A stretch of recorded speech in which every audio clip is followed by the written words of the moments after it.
Sana yung ombudsman, yung ombudsman meron ng sapat na kapangyarihan yan, pero kailangan walang pondo yan, di ba? Kulang ang tao niyan. Tapos baguhin din yung sistema, masyadong secretive ang investigation. Tapos kulang ang mga opisina locally. Dapat ang corruption, open investigation gaya ng ginagawa ng Blue Ribbon Committee dahil marami pong krimen at korupsyon na nangyayari na ang hirap patunayan dahil wala namang resibo. Diba? Pero alam mo na nangyayari na andun ka. So, ibig sabihin, maaring hindi mapatunayan sa korte, pero hindi ibig sabihin nito, hindi totoo. Dahil maraming totoo na hindi mapatunayan sa korte. Gaya ng maraming korupsyon. Pero when it's an open investigation, that in self, the exposés are deterrent to corruption because it becomes transparent. So yan na lang po ang kung seryoso talaga ang gobyerno sa laban kontra korupsyon, then he will really strengthen the anti-corruption fight.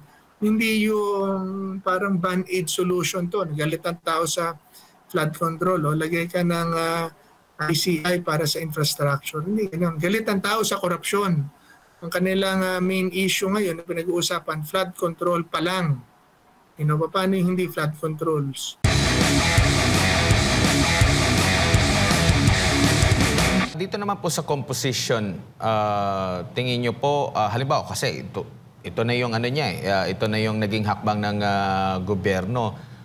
Merong dating DPWH Secretary, isang nasa pribadong sektor, at itong si Mayor Benji Magalong po. Kung hindi man abot yung nababanggit nyo po dyan sa Kongreso, pero malaki po ba din ang ano nito, na lalo na sa kumbaga isa sa mga involved, at mula doon, hindi ba siya pwede na ma-connect din, halimbawa dito sa DPWH, or kung sino yung mga contractor na ito na mahahagip, kasi ito yung magiging ano lang nila magiging saklaw and available lang ng mga information na makukuha nila mula doon, at yun yung ilalathala. Pwede ba sila maka-extract din kung sino ba yung mga kasabwat nyo rito? Kasi kung madidiin sila, baka somehow, magsasabi din sila kung sino yung talagang nag-initiate talaga nito. Oo, magagawa ho ng ICI yan, pero hindi kasing tibay at hindi kasing galing na kayang gawin ng Blue Ribbon Committee, ng NBI, ng DOJ, dahil mas set up yun mas organized, mas makapangyarihan. So makakatulong po siguro yan in gathering data, kasi ang magagawa lang naman talaga ng ICI ayon sa kanilang mandato is basically to fact-find. Fact-find lang yan and then recommend. Kaya ng PACC nun, recommendatory lang po yan. Tapos mag-request lang po yan ng tulong sa iba't ibang mga enforcement agency, law enforcement agency, basta doon sa infrastructure projects. So basically, very, very limited. Recommendatory pa. Ibig sabihin, recommendation lang. Hindi naman sila makapag-suspende. Hindi sila makapagpakulong. Makakapagkaso sila. Kaya na pong gawin ng NBI, na CIDG, kung gagawa lang. Kasi asa kanilang tao, asa kanilang pondo, number one. Number two, na yung trabaho po nila, hindi naman kayang i-expose as much yung kanilang ginagawa, gaya ng ginagawa ng Blue Ribbon Committee. Kaya sa Blue Ribbon Committee, kita mo, nag-expose si Senator Lacson with video, kitang-kita natin lahat. Ang bilis na, alam mo, ginagawa namin sa PACC yan doon, normal and regular yung pag-validate. Ang problema, similar to the ICI, na hindi naman, since they're recommendatory, limitado ang kanilang pagre-report sa media. Hindi katulad ng yung confidentiality ng investigation kasi rule yan However, with the Blue Ribbon Committee, nakita natin open investigation. Kaya naririnig mo yung mga contractors, kaharap yung congressman, kaharap yung DPWH, mas maliwanag ang investigasyon. So, bagamat makakatulong sa aking palagay ang ICI, magagaling naman po yung kanilang mga inilagay na mga tao, pero because of the limited jurisdiction that is available for them, wala ho tayo masyadong pwedeng asahan sa commission po na yan. Dahil wala pang pondo yan, maghahanap pa ng pondo yan, wala pang opisina, wala rin namang mga tao. Tapos magsisimula pa lang yan, i-develop pa ang rules. Tapos wala naman direct na kapangyarihan talaga. So balik na lang tayo sa Blue Ribbon Committee, yun na talaga yun. Yun na talaga pinaka malakas na investigating body na meron tayo dahil open investigation that crosses all boundaries. Especially nakita natin sa pangunguna ni Senator Marcoleta. I'm not saying that wala akong tiwala kay Senator Ping, pero ibig sabihin, nakita natin na trabaho ni Senator Marcoleta. Tapos na ang kwento eh. Diba, kita natin buo na ang storya. Congressman, contractor, DPWH, nag-corroborate lahat ng kanilang mga statements at kanilang mga sumbong. So, a case can now be formed based on the admissions and the statements of the resource persons, and a case can now be formally filed with the appropriate agency, the ombudsman or the courts. Opo, Chairman, yung kaibahan or yung lawak ng kapangyarihan ng dati po yung pinamumunuan na Presidential Anti-Corruption Commission na sa EO1 ay dinilit ito ng Pangulong Bongbong Marcos, tapos gumawa din pala ng ganito rin, Independent Commission for Infrastructure, EO94. Meron bang kaibahan sa nabasa niyo po sa executive order nila? Malaki po. Malaki ang kaibahan.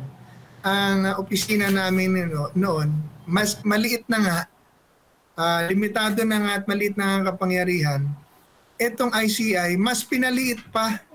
As I've said, sa amin noon, ang saklaw namin, executive branch, and anything to do with corruption, basta presidential appointee.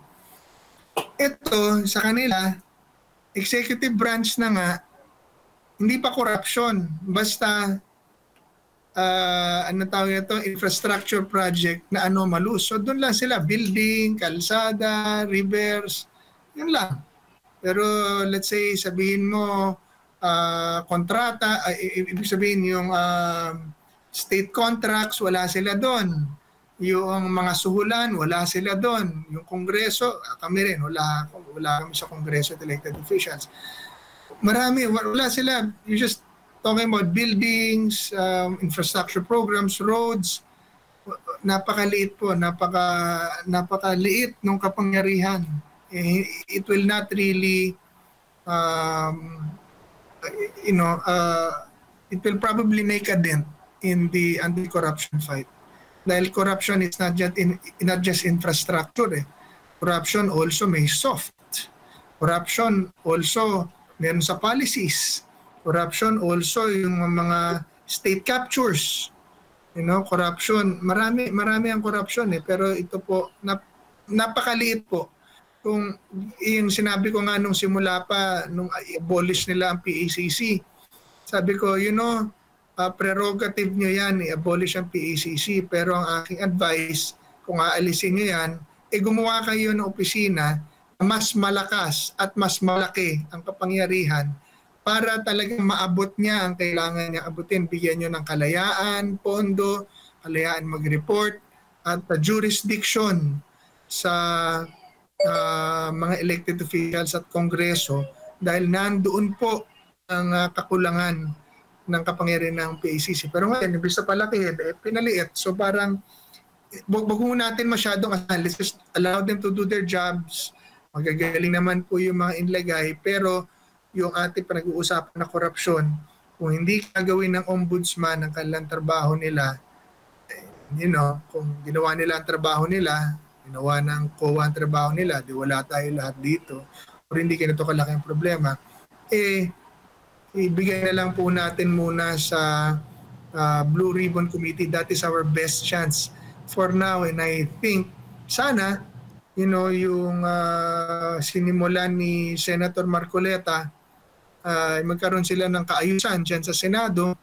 Kung gusto nilang magsama ang kanilang, pwede naman pagsamahin siguro kung may committee hawak si Senator Marcoleta sa Blue Ribbon Committee.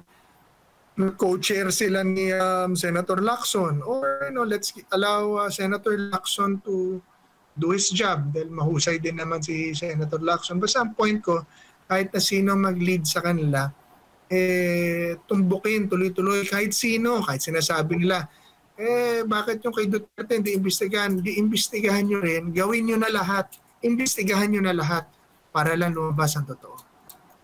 Opo, nabanggit nyo, napakaliit, patungkol lang to sa infrastructure. Sumasalamin na ba dito sa naging hakbang na ito ng gobyerno kung gaano kaseryoso sila sa paglaban ng korupsyon? So parang ibig sabihin nito kung meron na namang uusbong, kasi pinag-uusapan pa nga dito is yung flood control. Hindi pa kasama yung iba pang mga infrastructure. Siguro magiging saklaw na rin na dito kasi malawak itong isang banggit. Pero marami pa mga ahensya ng gobyerno na hindi pwedeng magkaroon din ng korupsyon na hindi naman sa infrastructure lang. So ibig sabihin ba magtatay ulit ng komisyon kung meron na namang mabubulgar? Ginong Greco. Kaya nga po kulang ang hakbang na to. Dapat, I guess, kailangan ng Kongreso really has to create something because really the office of the president is limited, and specifically this ICI, limited po yan. Infrastructure nilang naman yan ng korupsyon. Paano yung appointment? Paano yung ina-appoint mo yung DE, congressman ka lang pero ikaw ang may control at may influence sa pag-a-appoint ng DE. Hindi nila aaminin yan, pero yan ang kalakaran. Talagang sila ang kinatatakutan dyan dahil pag ayaw nila, hindi makakapo ang kongreso. Diba? Dahil yung appointment ng sekretaryo, hawak nila. So, syempre, nag-horse trading sila. Pero this is beyond the authority and the powers that was given to Congress. Hindi ko sa kalaw ng ICI yan. Sana yung ombudsman. Yung ombudsman, meron ng sapat na kapangyarihan yan. Pero kailangan, walang pondo yan. Diba? Kulang ang tao yan. Tapos, baguhin din yung sistema. Masyadong secretive ang investigation. Tapos, kulang ang mga opisina locally. Dapat ang corruption, open investigation gaya ng ginagawa ng Blue Ribbon Committee dahil marami pong krimen at korupsyon na nangyayari na ang hirap patunayan dahil wala namang resibo. Diba? Pero alam mo na nangyayari na andun ka. So, ibig sabihin, maaring hindi mo mapatunayan sa korte, pero hindi ibig sabihin nito, hindi totoo. Dahil maraming totoo na hindi mapatunayan sa korte. Gaya ng maraming korupsyon. Pero when it's an open investigation, that in self, the exposés are deterrent to corruption because it becomes transparent. So yan na lang po ang, kung seryoso talaga ang gobyerno sa laban kontra korupsyon, then he will really strengthen the anti-corruption fight. Hindi yung parang band-aid solution to. Galit ang tao sa flood control. Lagay ka ng ICI para sa infrastructure. Hindi ganun. Galit ang tao sa korupsyon. Ang kanilang main issue ngayon na pinag-uusapan, flood control pa lang. Paano yung hindi flood controls?